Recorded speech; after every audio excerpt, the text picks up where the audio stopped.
Un chrétien qui monte et qui descend. Un chrétien dont l'esprit n'est pas stable.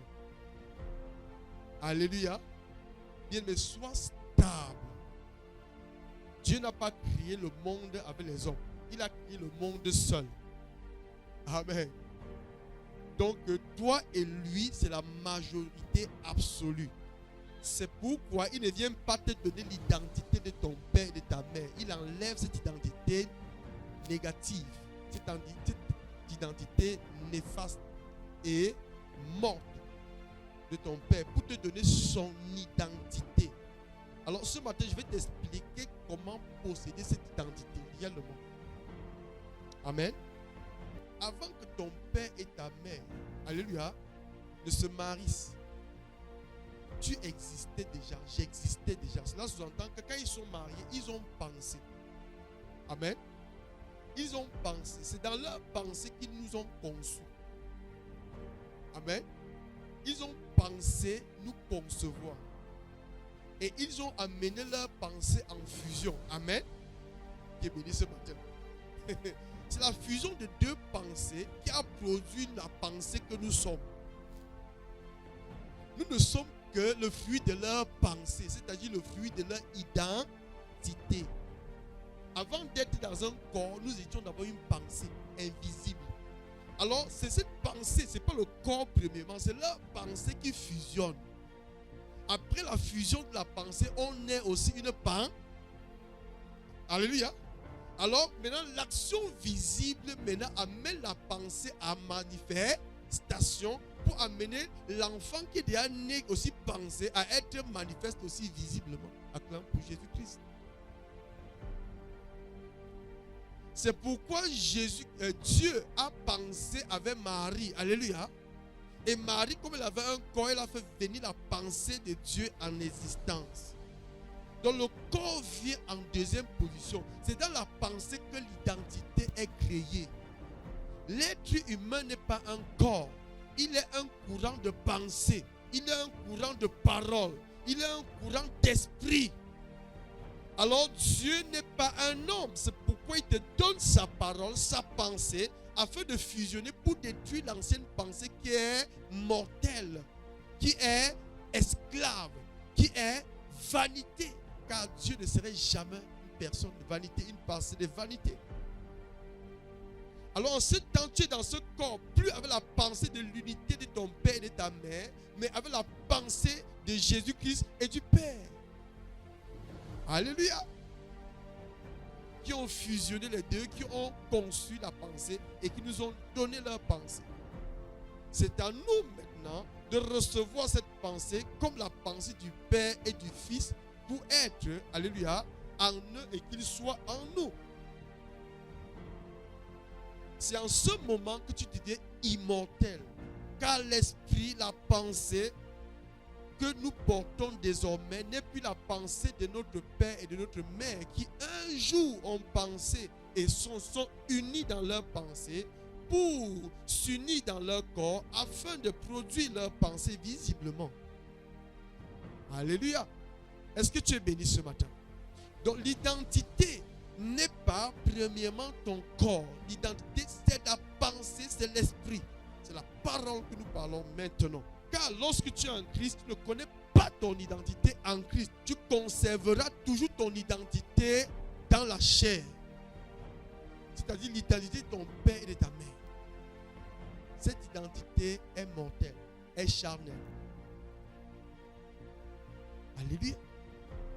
Donc l'identité en Christ est une conception du Père et du Fils manifeste dans le ciel. C'est sur haute instruction de l'Éternel des armées qu'il a décrété, construit une nouvelle identité pour l'homme. Alléluia.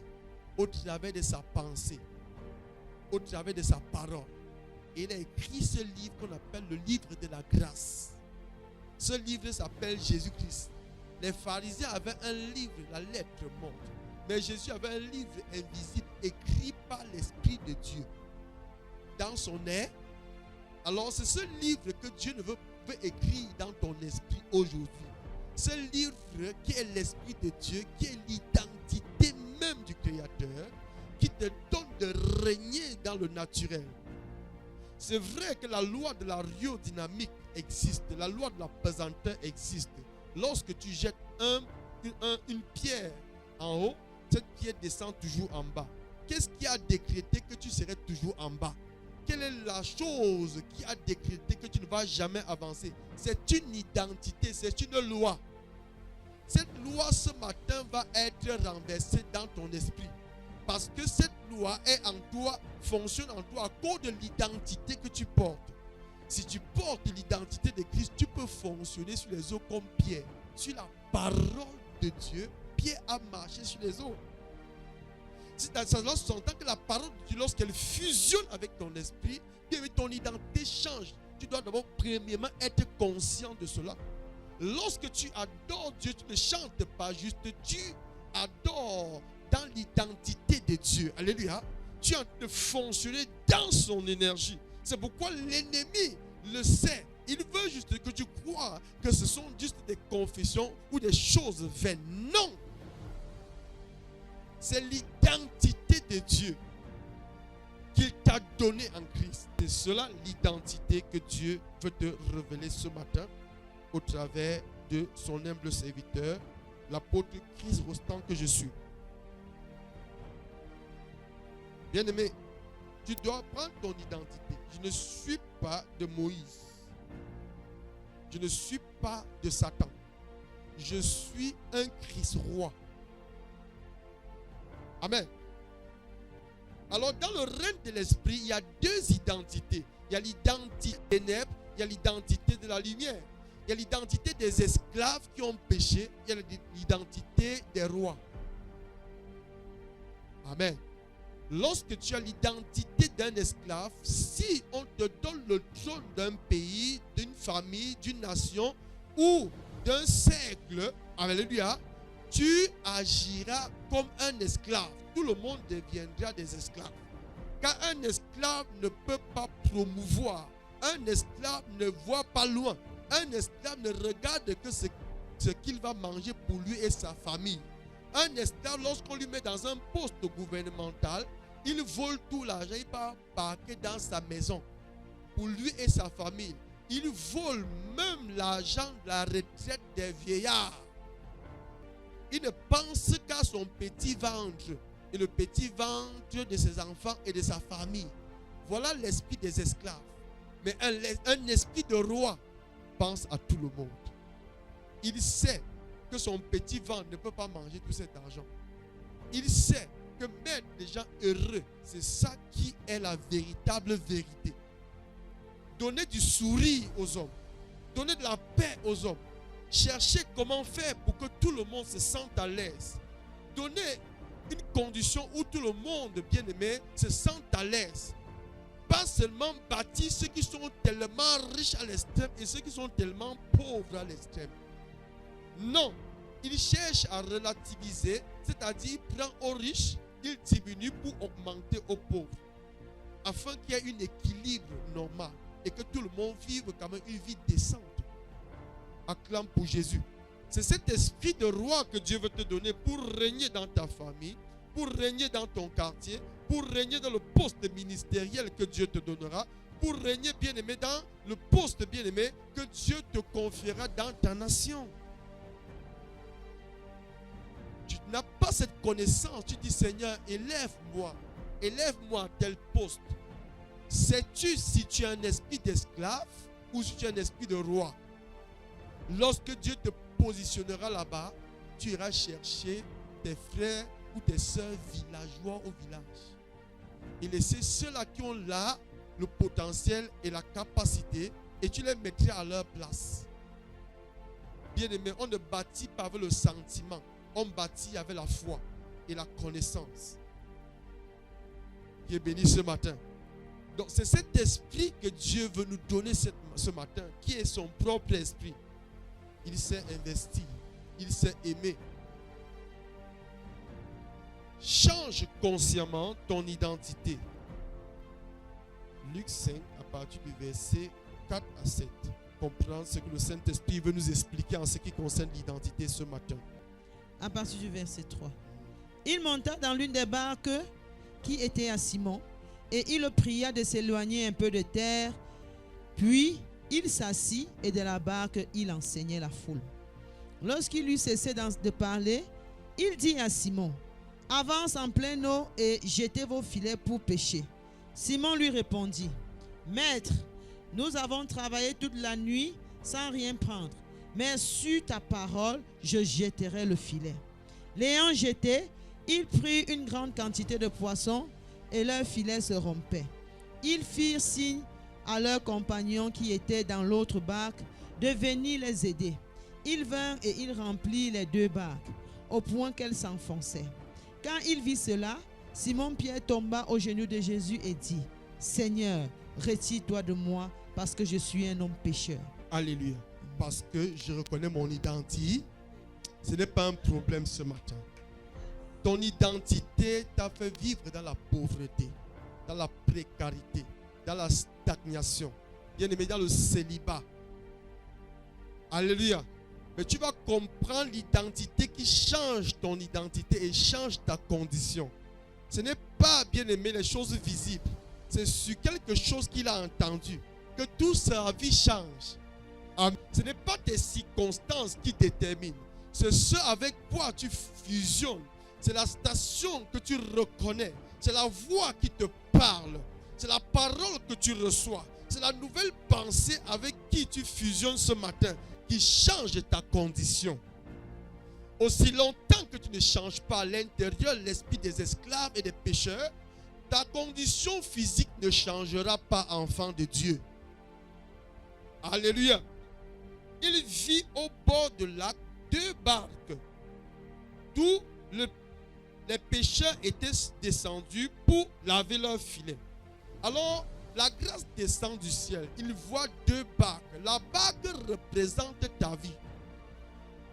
Amen. La barque représente les vases. Il dit remplissez ces vases. Ces vases étaient vides. Il faut les remplir. Lorsqu'on les remplit d'une autre nature, d'une autre eau, d'une autre pensée, leur identité change. Ça devient des vases qui produisent des miracles. Amen. C'est ce qui te remplit, qui détermine l'identité et ce que tu peux recevoir sur cette terre. Ce n'est pas ton travail acharné comme les pécheurs du monde, qu'ils font toutes sortes de dépravations et de mal pour acquérir leur pain de ce jour. Amen. Alors écoute cette vérité et sois affranchi de la pauvreté. Sois affranchi de cette chaîne dans ta vie, de cette misère, de cette limitation, de ce célibat, de ce trouble perpétuel. Sois stable par la parole qui est l'identité de Dieu. Alors ces 2 barques au verset 3 étaient là. Le surnaturel est descendu. La station est là. Il va faire un choix. Tu es le choix ce matin parce que tu es là. Si c'est toi qui es le choix, il va pénétrer dans ta vie ce matin. Et bien aimé, tu ne sortiras pas ici et les choses resteront encore les mêmes. Lorsque Jésus entre dans la barque de Pierre, il ne dit pas va pêcher des poissons. Il va d'abord utiliser Pierre pour comprendre à Pierre que c'est d'abord mes intérêts avant tes intérêts. Alors, bien, ne sois pas inconscient, ne crois pas qu'on a fait des discours. Ce sont des principes divins de vérité. Lorsque ces principes, cette connaissance est liée à ton esprit, tu es rassuré que la semence que tu as plantée va venir à l'existence. Tu n'agis pas vaguement, mais tu agis sur un principe que tu vois et tu connais. Nous parlons d'un monde spirituel, d'une identité. Ici, Pierre avait l'identité du péché. Mais lorsque l'identité de la grâce et de la sainteté va lui dire Pierre, l'identité du péché t'a dit hier que tu viens ici dans cette eau chercher le poisson. L'identité du péché t'a dit hier, va à tel endroit, tu vas trouver le travail.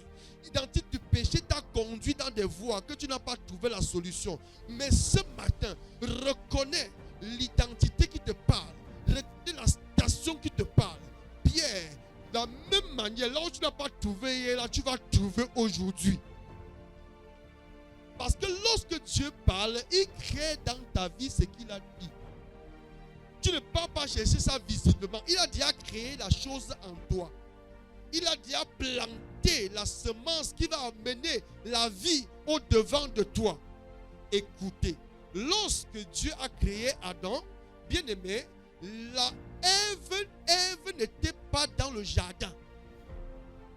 Cette précision est pour te faire comprendre que la parole change ton identité de précarité, bien-aimé, à l'identité de l'abondance.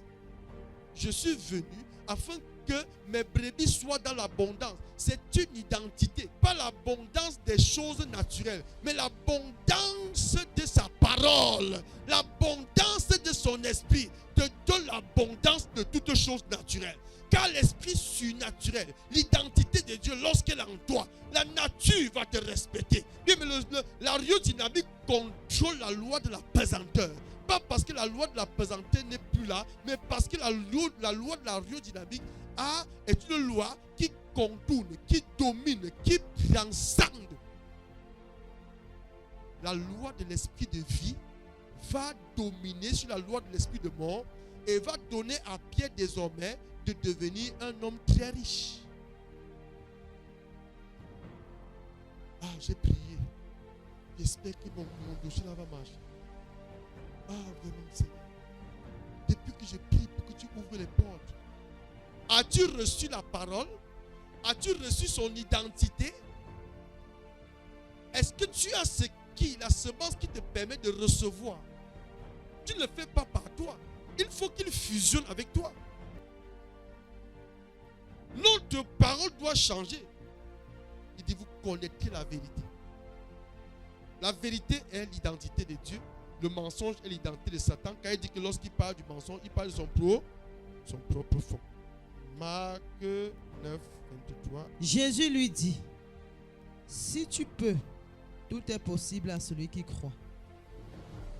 Aussitôt, le père de cet enfant s'écria, je crois, viens au secours de mon incrédulité. Jésus, voyant accourir la foule, menaça l'esprit impur et lui dit, esprit muet et sourd, je te l'ordonne, sors de cet enfant et n'y rentre plus. Et il sortit en poussant des grands cris et en l'agitant avec une grande violence. L'enfant devint comme mort, de sorte que plusieurs disaient qu'il était mort. Mais Jésus, l'ayant pris par la main, le fit lever et il se tint debout. Quelqu'un dit l'identité de Christ est la parole qui sort de sa bouche. Et cette parole, je dois juste croire. Je dois juste voir que lorsqu'il me dit quelque chose, ce que j'ai besoin est dans ce qu'il a dit. Car sa parole est vivante. Même si cette parole est écrite ici, ce n'est pas la loi, c'est la grâce. C'est un esprit vivant. Alléluia. Donc ne vois pas la parole de Dieu comme une histoire. Chaque chose qu'il dit, tu dois recevoir cette énergie et agir dessus. Pour être en phase avec lui. C'est pourquoi tu peux vivre tous les jours dans la grâce consciente avec Jésus-Christ tous les jours. Satan n'a pas peur de tes pas ou de ton habit ou de ton make-up. Il n'a pas peur de tes jeûnes et tes prières. Il n'a pas peur de tes lamentations. Il a peur de ton identité. Il n'a pas peur que tu jeûnes. Si tu jeûnes, tu pries pour lui chasser.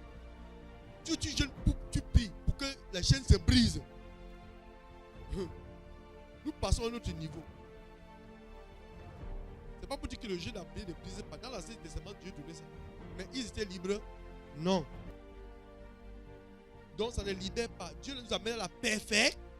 Et dans la perfection, il ne nous dit pas de jeûner pour avoir la liberté. Il nous dit de jeûner et de prier comme l'identité. Que ces médiums deviennent des médiums d'identité. Nous ne l'utilisons pas pour recevoir la grâce. C'est la grâce déjà. C'est ce que l'Église doit connaître. Donc, ne viens pas me dire que j'ai un problème, je ne vais pas prier pour que Dieu vienne. La prière est le bouclier. La prière est l'épée à double tranchant qui sépare corps, âme, esprit. La prière juge. Il dit la parole est esprit et si la parole est esprit et vie. Quand Dieu dit prie, ce n'est pas la parole. Quand Dieu dit à Pierre marche, ce n'est pas la parole. Quand il dit à Pierre, jette le filet et pêche, ce n'est pas la parole. Donc tout ce qu'il dit dans la grâce, que Jésus dit, acclame pour Jésus-Christ, c'est la grâce qui a été manifeste. Il dit, vous avez été dit œil pour œil, dent pour, mais la grâce vous dit, aime ton aîné. Il dit non, Seigneur, l'autre chien n'est pas accompli celui-ci. Jetons ça, faisons que ce que je veux. Tu n'as pas l'identité, ça c'est son identité. L'ancien là, c'est l'ancienne identité. Donc nous ne sommes que des livres et écrits que nous accomplissons. Or quelqu'un qui est là toute la vie, il est toujours dans la métude. Il ne peut pas pardonner parce qu'il croit qu'on l'a trop offensé et que lui n'a jamais offensé quelqu'un. Et que lui il est tellement saint que Dieu sait que c'est lui la sainteté sur la terre. Je ne fais pas le mal aux gens. Je ne fais pas du bien. Amen. Ne nous voyons pas bien arriver. Continuons à être humbles et à fonctionner dans l'identité. Si Dieu te dit que tu as péché, tu dis que non, je n'ai jamais fait le mal aux gens.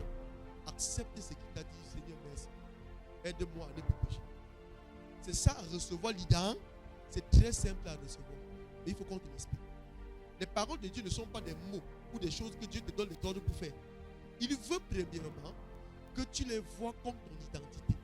Quand tu les vois comme ton identité, devant l'épreuve, tu vas agir. Parce que si tu agis autrement, tu agis avec une autre identité. Acclame pour Jésus-Christ. Mais si tu attends l'épreuve pour agir, il y a déjà une autre identité. Hein? Quand tu vas vouloir pardonner quelque chose, tu vas te dire, mais quand tu as reçu la parole, l'identité ancienne aidera. La nouvelle identité est à. Quand la situation arrive, c'est la identité nouvelle qui parle. Il n'y a pas de raisonnement. Tu agis comme un enfant. C'est pourquoi la parole de Dieu n'a pas pour but de s'accomplir d'abord visiblement. Ça s'accomplit premièrement spirituellement.